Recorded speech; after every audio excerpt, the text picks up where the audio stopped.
السلام علیکم ورحمۃ اللہ وبرکاتہ۔ پہلی بات تو یہ ہے کہ یہ جو رزق میں برکت والی بات ہے وہ اس کے لیے سورہ واقعہ آپ صلی اللہ علیہ وسلم نے بتلایا ہے، چاہے مغرب کے بعد آدمی پڑھے چاہے عشاء کے بعد پڑھے، ٹھیک ہے۔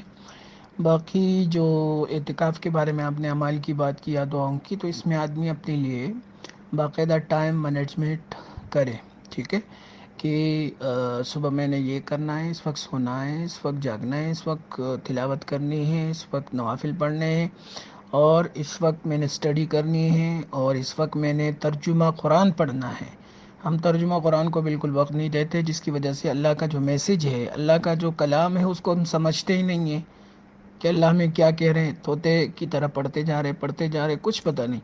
تو صرف ثواب تو نہیں حاصل کرنا ہے نا، اپنی زندگی میں انقلاب لانا ہے، اپنی زندگی کو چینج کرنا ہے۔ تو وہ چینج تبھی ہوگی جب کہ ہم قرآن سمجھیں گے۔ قرآن میں اللہ نے کیا پیغام دیا ہے؟ ہمارے زندگی کا ہر شعبہ، ہماری زندگی کا پل پل اس قرآن میں موجود ہے، لیکن ہمیں قرآن آتا ہی نہیں ہے، قرآن کو سمجھتے ہی نہیں ہیں، اس کے لیے ہمارے پاس ٹائم ہی نہیں ہے۔ ختموں پہ ختم کیا جا رہے، ختموں پہ ختم کیے جا رہے، حافظ لگے ہوئے پوری رات قرآن پڑھ رہا ہے، نہ پچھلوں کو پتہ نہ حافظ صاحب کو پتہ میں کیا پڑھ رہا ہوں، اور اللہ تعالیٰ ہمیں کیا کہہ رہے ہیں، اور کیا پیغام ہمیں مل رہا ہے، اور زندگی گزارنے اخلاق سے کے حوالے سے، اور میاں بیوی کے حوالے سے، اور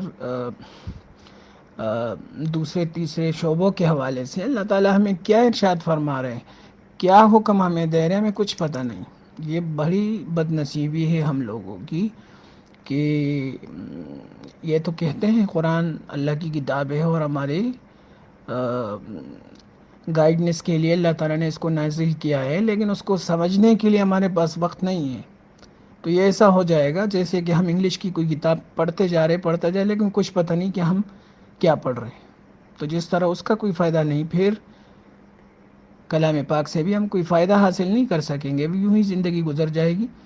اور کل کوئی کافر ہم سے کہے گا کہ قرآن میں اللہ تعالیٰ نے آپ سے کیا فرمایا ہے، تو ہم یہ کہیں گے بھئی ہمیں تو بس بہت زیادہ ختمیں کرنے کا کہا گیا ہے کہ ختم کرو ختم کرو ختم کرو، 20 ختم کرو، 24 ختم کرو۔ باقی تو ہمیں یہ نہیں بتایا گیا کہ قرآن پڑھو، اس کو سمجھو۔ تو بہرحال کہنے کا مقصد یہ ہے کہ ہم چاہے اعتکاف میں ہوں، چاہے ویسے ہی زندگی بسر کر رہے ہوں، قرآن کے ترجمے کے لیے، سمجھنے کے لیے وقت دے۔ حضرت شیخ الہند رحمۃ اللہ علیہ، جو اسیر مالٹا تھے، انگریزوں نے ان کو قید کر دیا تھا کالے پانی میں، جب وہاں سے آئے تو کسی نے عرض کیا حضرت کیا پیغام امت کے لیے لے کے آئے ہیں اتنے جیل کاٹ کے؟ فرمائے 2 پیغامات لے کے آیا ہوں۔ ایک تو یہ کہ میں امت سے کہوں گا کہ قرآن سمجھو، قرآن سیکھو، علماء سے سیکھو، خود سیکھو، اور پڑھو پڑھاؤ، کیونکہ قرآن سے ہم بہت دور ہیں۔ حدیث کی تو بات ہی نہیں ہے، حدیث کا تو ہمیں پتہ ہی نہیں ہوتا کہ حدیث میں اللہ کے رسول نے ہمیں کون کون سی باتیں ارشاد، لیکن قرآن بھی ہمیں نہیں آ رہا ہوتا۔ عالم بن جاتے 8 سال پڑھ کے، 6 سال پڑھ کے عالمات بن جاتی ہے، لیکن ایک آیت کا ترجمہ بوثوق طریقے سے وہ نہیں کر سکتی۔ کیوں؟ اہمیت ہی نہیں ہے اس بات کی کہ ہم نے قرآن کو سمجھنا بھی ہے، قرآن کی ترکیب ہمیں آنی چاہیے، قرآن کے معنی ہمیں آنی چاہیے، تفاسیر، ان تفاسیر میں جو اختلافات ہیں علماء کے، مفسرین کے، وہ ہمیں آنے چاہیے۔ یہ بہت غلط کنسپٹ ہے جو کسی نے ہمیں پڑھا دیا ہے کہ بس قرآن پڑھو پڑھو پڑھو شروع سے لے کر آخر تک، اور تمہیں پتہ ہی نہ ہو کہ کیا پڑھ رہے ہو۔ اسی کی ترغیبیں دی جا رہی، اسی کے فضائل سنائے جا رہے، ساری کتابیں اس سے بھری پڑی ہے، لیکن ترجمے کا، تفسیر کا ہمیں فکر ہی نہیں ہے۔ تو خدا را جو بھی ہے، چاہے مرد ہے چاہے عورت ہے، چاہے جوان ہے چاہے بوڑھا ہے، اس کے لیے وقت نکالے، اور اس میں ان درسوں پر صرف اکتفا نہ کرے جو ہماری مسجدوں میں رات کو ہوتی ہے، 1 آدھ گھنٹے کے لیے بیٹھ گئے اور بس باقی چھٹی۔ قرآن کو سمجھو کہ قرآن میں کیا ہے، اور جہاں پر آپ کو اشکال سامنے آئے، کوئی بات سمجھ میں نہ آئے، کسی عالم سے پوچھو کہ اس کا کیا مطلب ہے۔ اپنی طرف سے فتوے لگانا اور اپنی طرف سے تشریحات کرنا نہ شروع کر دو۔ ہمارے ہاں جب کوئی جنرل ریٹائرڈ ہو جاتا ہے تو اس سے پوچھا جاتا ہے تم کیا کر رہے؟ کہ قرآن پہ ریسرچ کر رہا ہوں، اور پھر غلط غلط باتیں وہاں سے سمجھ کے اسی کو آگے پھیلاتے رہتے ہیں کہ قرآن میں تو یہ ہے اور ہم یہ کر رہے ہیں۔ تو ایسا بھی نہ ہو، فتنہ بھی ہم نہ بنیں، لیکن قرآن کو سمجھنے کی کوشش کریں۔ کسی عالم دین سے پڑھے، کسی معلمہ سے پڑھے، کسی تکڑے آدمی سے ہم قرآن کو سمجھے، خود بھی اسٹڈی کرے بار بار بار بار، انشاءاللہ پھر سمجھ میں آ جائے گا. اور پھر ہم دیکھیں گے جب ہم تلاوت کریں گے ہمیں رونا آئے گا، یار اب کیوں روتے ہیں قرآن پڑھتے ہوئے؟ کیونکہ ان کو سمجھ میں آ رہا ہوتا ہے کہ میں کیا پڑھ رہا ہوں. ٹھیک ہے، تو ایک بات تو یہ ہے، کوئی اعتکاف میں بیٹھا ہے اور وہ قرآن کا ترجمہ پڑھ رہے اور وہ بور ہو رہے ہیں، ایسا نہیں ہو سکتا. وہ بور ہی نہیں ہوگا، اور پڑھوں اور پڑھوں، کیونکہ اللہ کے ساتھ یہ باتیں کرنا ہے. قرآن کریم یہ اللہ کے ساتھ باتیں ہیں، اللہ کا کلام ہے. اس میں ایک اپنا نور ہے، ایک اپنا اس میں جو ہے یعنی کشش ہے. آدمی جب اس کو پڑھتا ہے تو پھر اس کا دل نہیں بھرتا اس سے، لیکن سمجھ کر جب پڑھتا ہے. تو بہرحال اس کے لیے ٹائم دے اپنے اعتکاف میں، اپنی زندگی میں، اور یہ عہد کر لے اللہ تعالیٰ سے کہ اللہ جتنی کوتاہی ہو گئی وہ تو ہو گئی، اب آئندہ میں نے اس سال میں پورے قرآن کو پڑھنا ہے، با ترجمہ پڑھنا ہے، بار بار پڑھنا ہے، بار بار پڑھنا ہے، یہاں تک کہ میں قرآن کو سمجھ جاؤں، اس کی ایک ایک آیت کو، ایک ایک لفظ کو میں سمجھ جاؤں کہ اللہ تعالیٰ ہمیں کیا فرما رہے ہیں. ٹھیک ہے، تو قرآن کو آپ ٹائم دیں اور اس اعتکاف کو اپنے لیے غنیمت سمجھے. اس کے علاوہ یہ کہ ذکر کرے، اذکار کرے، تلاوت، یہ درود شریف پڑھے، کثرت سے درود شریف پڑھے، اور پھر رو رو کے اللہ تعالیٰ سے دعائیں مانگے اپنے لیے، تمام انسانوں کے لیے، تمام انسانوں کے لیے، بلکہ انسان اور جنات کے لیے، کہ اللہ جتنے بھی جنات ہیں، جتنے بھی انسان ہیں، جس جگہ کے بھی اور رہنے والے، سب کو ہدایت دے دے، سب کو جنت میں جانے والا بنا دے. ہاں اگر کوئی ایسا بدبخت ہے کہ اس کی قسمت میں ہدایت نہیں ہے تو اللہ اس کو ذلیل و رسوا کر دے اور مسلمانوں کے ہاتھ سے ان کو شکست دے دے. تو بہرحال انسانیت پہ ہم جتنا زیادہ فوکس کریں گے تو اتنے ہی اللہ تعالیٰ ہم سے خوش ہوں گے. اللہ تعالیٰ چاہتے ہیں سارے انسانوں کو ہدایت ملے اور سارے انسان جنت میں جائے، لیکن کوئی ان کے لیے رونے دھونے والا ہونا چاہیے. ٹھیک ہے، تو خوب دعائیں کرے اور دعاؤں میں ساری انسانیت کو، انسانوں کو، جنات کو شریک کرے. اور پھر یہ کہ جو وقت وقت کے نوافل ہیں ان کا اہتمام کرے. ٹھیک ہے، اور نمازیں تو انسان ویسے بھی پڑھتا ہے اس میں. تو میرے کہنے کا مقصد یہ ہے کہ اعتکاف میں ہم اپنے لیے ٹائم ٹیبل بنائیں، پھر انشاءاللہ اکتاہٹ بھی نہیں ہوگی اور سارے کام بھی ہوں گے اور وقت بھی بہت قیمتی بنے گا. میں عمرے کے لیے جب جا رہا تھا تو میں نے استاد محترم مفتی محمد تقی عثمانی صاحب دامت برکاتہم العالیہ کو کال کی. میں نے کہا حضرت عمرے کے لیے جا رہا ہوں، کوئی نصیحت فرما دے کہ میں کیا کروں وہاں پہ. فرمایا وقت ضائع نہ کرو. میں ذرا اور متوجہ ہوا کہ شاید اس کے بعد 4-5 منٹ مزید ترغیب دیں گے، یہ کرو وہ کرو، لیکن جب بھی میں پوچھتا تھا اور کیا کروں، فرمایا بس وقت ضائع نہ کرو. کیونکہ ان کو پتہ تھا کہ ہمارے چاہے مولوی ہو چاہے عام لوگ ہو، وہاں جا کے کبھی ایک جگہ بیٹھے ہوتے ہیں، کبھی دوسری جگہ بیٹھے ہوتے ہیں، گپے مار رہے ہوتے ہیں، غیبتیں کر رہے ہوتے ہیں، کبھی سو رہے ہوتے ہیں، کبھی بازاروں میں شاپنگ کر رہے ہوتے ہیں، تو وقت ضائع کرتے ہیں. تو وقت ضائع نہیں کرنا چاہیے. اس بڑھاپے میں نے حضرت مفتی صاحب کو دیکھا، ایسا ٹائم ٹیبل ہے ان کا کہ اس میں سانس لینے کے لیے بھی ان کے پاس وقت نہیں ہوتا. ساری زندگی ان کی ایسی جو ہے نا رکھ کے انہوں نے گزاری، اور اب بھی گزار رہے. اس بڑھاپے میں جو کچھ وہ کر رہے ہیں ہم جوان وہ نہیں کر سکتے. تو بہرحال انہوں نے عملاً کر کے ہمیں دکھایا. اس تھوڑی سی زندگی میں اللہ تعالیٰ نے ان سے مختلف انواع کے جو کام لیا تو بڑی بڑی جماعتیں وہ کام نہیں کر سکتی. تو بہرحال اپنی زندگی کو ہم قیمتی بنائیں، اپنے اوقات کو قیمتی بنائیں اور ادھر ادھر وقت ضائع نہ کریں. انشاءاللہ زندگی کی مٹھاس ہم بہت جلد محسوس کر لیں گے. والسلام. تو حضرت شیخ الہند رحمۃ اللہ علیہ نے ایک پیغام تو امت کو یہ دیا کہ بھائی قرآن کو سمجھو. دوسرا پیغام یہ دیا کہ آپس کے اختلافات کو ختم کرو، آپس کے اختلافات کو ختم کرو. اکثر میں عرض کرتا رہتا ہوں کہ ہم اہل سنت فرقے نہیں ہیں، یہ ہمارے جو ہے فروعی اختلافات ہے.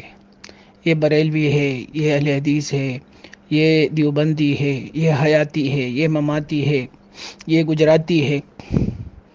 تو یہ فرقے نہیں ہیں، یہ رائے کا اختلاف ہے تو ہم ایک دوسرے پر کفر کے فتوے نہ لگائے، ایک دوسرے کے اوپر چڑھ نہ دوڑے، ایک دوسرے کو اسلام سے نہ نکالے، چھوٹی چھوٹی باتوں پہ ایک دوسرے کے خلاف کفر کے فتوے شائع نہ کرے اور مناظروں کے بازار گرم نہ کرے خدا را۔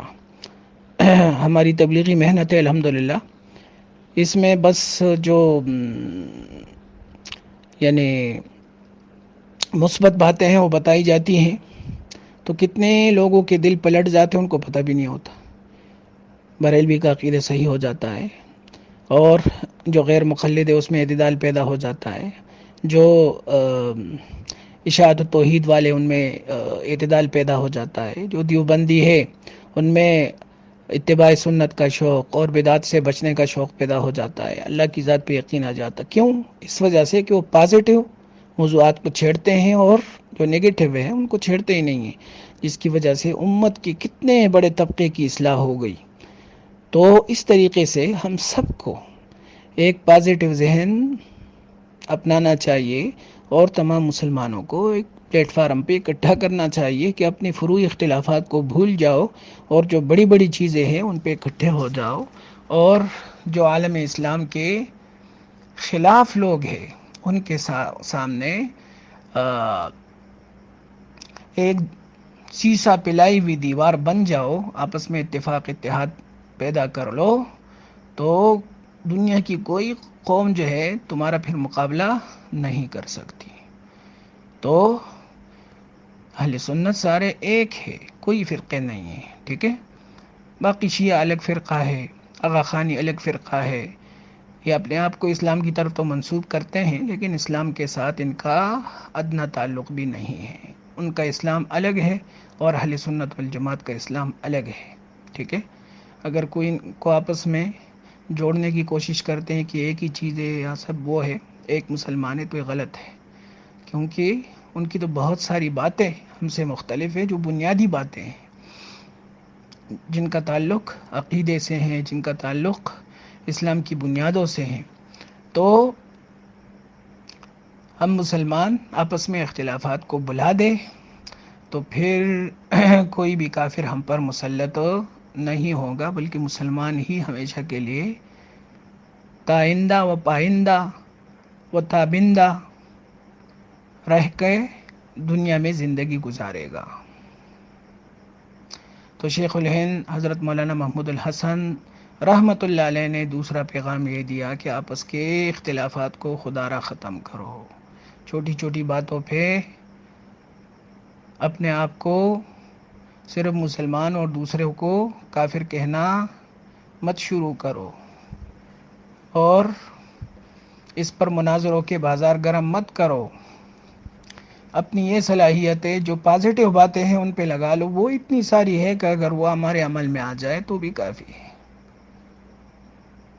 فروعی اختلافات میں رائے کا اختلاف ہے، وہ اللہ جانے، وہ جماعت جانے، وہ مکتب فکر جانے، وہ ان کا اور اللہ کا معاملہ ہے، اور اگر وہ اپنے اس میں مخلص ہے اور اجتہاد کر بیٹھے ہیں تو شاید اللہ کے ہاں معذور ہوں گے، لیکن ان چھوٹے چھوٹے اختلافاتوں میں پڑھ کر ہم جو اصل اسلام کے دشمن ہیں ان سے غافل ہوئے جا رہے ہیں، ان سے دور ہوئے جا رہے، اور وہ چاہتے بھی یہی ہے کہ مسلمان آپس میں جماعتوں میں اور مکاتب فکر میں بٹے رہیں، ایک دوسرے کے خلاف لڑتے رہیں، اور ہم ان کو لڑاتے رہیں اور ان کے اوپر حکومت کرتے رہیں۔ یہ ان کا فارمولہ ہے، ڈیوائیڈ اینڈ رول۔ تو مسلمانوں کو آپس میں لڑانا، ایسے ہی جو مسلمان حکمران ہے ان کو آپس میں الجھانا، یہ تمہارا دشمن ہے، وہ تمہارا دشمن ہے، اس کو بھی مارو، اس کو بھی مارو، اور اسی میں ان کی صلاحیتیں ساری ضائع ہو جاتی ہیں، اور جو اصل دشمن ہے جو ہماری جڑوں کو کھوکھلا کر رہا ہے اس سے ہم غافل ہیں، وہ آرام سے ہمارا تماشا کر رہا ہے، تو وہ ڈیوائیڈ اینڈ رول میں بالکل کامیاب جا رہا ہے، اور ہم آپس میں مشت و گریبان ہیں اور وہ خوش ہوتے ہیں، ٹھیک ہے؟ تو حضرت شیخ نے دوسرا پیغام یہ دیا کہ آپس کے اختلافات کو بلاؤ، آپس میں اتفاق اور اتحاد پیدا کرو، اور کافروں کے سامنے سیسا پلائی ہوئی دیوار بن جاؤ تو ایک امت بن جاؤ، امت پناہ اپنے اندر پیدا کر لو، تو ساری دنیا پر پھر تمہاری حکمرانی ہوگی۔ ایک عالم دین تھا، اس نے ایک پولیس والے کو تپڑ مارا۔ جب تپڑ مارا تو اس پولیس والے نے کہا کہ تم مولوی صاحب مجھے تپڑ مار رہے ہو، تم تو بہت بڑے مناظر ہو، لیکن تمہیں پتہ ہے کہ فلاں مناظرہ کس نے تم سے کروایا ہے؟ اس نے کہا کس نے کروایا؟ اس نے کہا ہم نے کروایا ہے۔ تو وہ حیران ہو کے اس پولیس والے کے منہ کو تکنے لگا، یہ کیا کہہ رہے ہیں؟ اس نے کہا دیکھو اس وقت حکومت کا کوئی مسئلہ چل رہا تھا، ہم نے کہا یہ عوام آپس میں ان کو مشغول کرو تاکہ ہم اس مسئلے کو آرام سے حل کر سکے، اور یہ آپس میں مشغول رہے، ہماری طرف ان کی توجہ نہ ہو۔ تو ہم نے سوچا کہ فلاں اور فلاں کو لڑاؤ، تو پھر اس نتیجے پہ پہنچے کہ ان کی لڑائی زیادہ اچھی نہیں ہوگی، فلاں فلاں کو لڑاؤ۔ پھر آخر میں ہم نے سوچا غیر مقلدین اور دیوبندیوں کو لڑاؤ، رفع یدین پہ لڑاؤ، اور امین بالجہر پہ لڑاؤ، اور فلاں فلاں پہ۔ تو کچھ آدمی داڑھیوں کی شکل میں آپ کے پاس بھی ہم نے بھیج دیا، اور کچھ آدمی داڑھیوں کی شکل میں دوسرے مکتب فکر والوں کے پاس بھی بھیج دیے کہ بھائی وہ تو تمہیں کافر کہہ رہے یہ فلاں فلاں باتوں کی وجہ سے۔ اس نے کہا اچھا، اور پھر تمہارے پاس جو آدمی آئے تو تمہیں بھی بتایا کہ فلاں تو تمہیں کافر کہہ رہے ہو، اور تم خاموش بیٹھے ہوئے ہو کہ کیا کر رہے ہو، اور پہلے اچھی طرح تمہیں آپس میں ایک دوسرے کے ساتھ برانگیختہ کیا، اور پھر ہم نے ہی تمہارے مناظرے کے لیے تاریخ فکس کی کہ وہاں تمہارا مناظرہ ہوگا، اور وہاں جا کے خوب جب تمہارا مناظرہ ہوا تو اس کے بعد ہم نے اشتہارات لگا دیے کہ بھائی فلاں جیت گیا فلاں ہار گیا۔ اتنی دیر میں ہمارا جو مسئلہ تھا حکومتی چل رہا تھا اس سے ہم فارغ ہو گئے۔ تو تم سمجھتے رہے کہ ہم نے یہ کر دیا اور وہ کر دیا، حالانکہ سارا کچھ ہم نے کروایا تھا۔ تو اس طرح جو ہے ہمارے مسلمان بیچارے،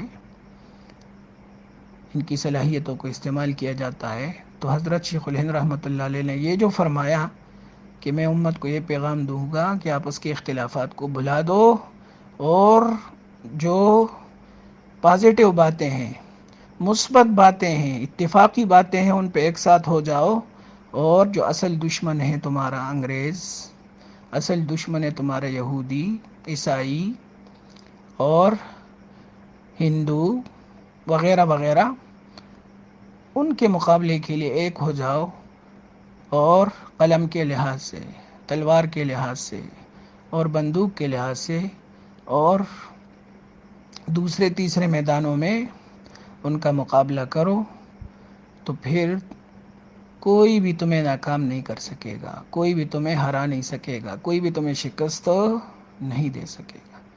اس وجہ سے جو عالمی مبلغ ہوتا ہے اور وہ اسلام کے اصل حقائق کو کفار کے سامنے اشکارا کرنے کی کوشش کرتے ہیں، تو ان کو یہ ملک بدر کر دیتے ہیں، کیونکہ وہ اصل کام کر رہا ہوتا ہے، اور اس کو قتل کی دھمکیاں دی جاتی ہے، یہ کام ختم کر دو، یہ چینل بند کر دو ورنہ ہم تمہیں اڑا دیں گے، اور پھر وہ بیچارے ملک بدر بھی ہو جاتے ہیں، صرف اسی وجہ سے کہ وہ اسلام کی اصل خوبیوں کو عقلیات کی دنیا میں اور احادیث کی دنیا میں، اور جو باطل لوگ ہیں ان کی کتابوں کے ریفرنس کے ساتھ ان کو بتاتے ہیں کہ تم جس دین پہ چل رہے ہو یہ غلط ہے، اصل اسلام ہے۔ تو ایسے جو لوگ ہیں وہ اصل کام کر رہے ہوتے ہیں، تو ان کو یہ لوگ بھگا دیتے ہیں، اور ان کے چینل بند کروا دیتے ہیں، اور ان کو دبانے کی کوشش کرتے ہیں، کیونکہ وہ اصل کام کر رہے ہوتے ہیں۔ لیکن جو ہم جیسے ہوتے ہیں، جو آپس میں مسلمانوں کے ساتھ لڑ رہے ہوتے ہیں، ہمیں اور زیادہ یہ برانگیختہ کرتے ہیں، اور زیادہ پشپنائی ہمارے کرتے ہیں، تاکہ یہ آپس میں خوب لڑے اور ہم ان سے فارغ ہو، اور اسلام اور لوگوں کے سامنے بدنام ہو جائے کہ اسلام تو یہی ہے۔ یہ آپس میں لڑنے سے فارغ نہیں ہو رہے، ایک دوسرے کی عزتیں اچھال رہے ہیں، تو ایسے اسلام میں ہم داخل نہیں ہوتے۔ تو بہرحال حضرت شیخ الہند رحمۃ اللہ علیہ نے جو بات فرمائی ہے، دونوں باتیں یہ بالکل آب زر سے لکھنے کے قابل ہے، اگر ہم اپنے بڑوں کی بات کو مان کے چلیں اور ان کی زندگی کو، ان کے اقوال اور افعال کو اپنے لیے مشعل راہ بنائیں، تو پھر ہم دنیا میں بھی کامیاب اور آخرت میں بھی کامیاب ہوں گے۔ والسلام۔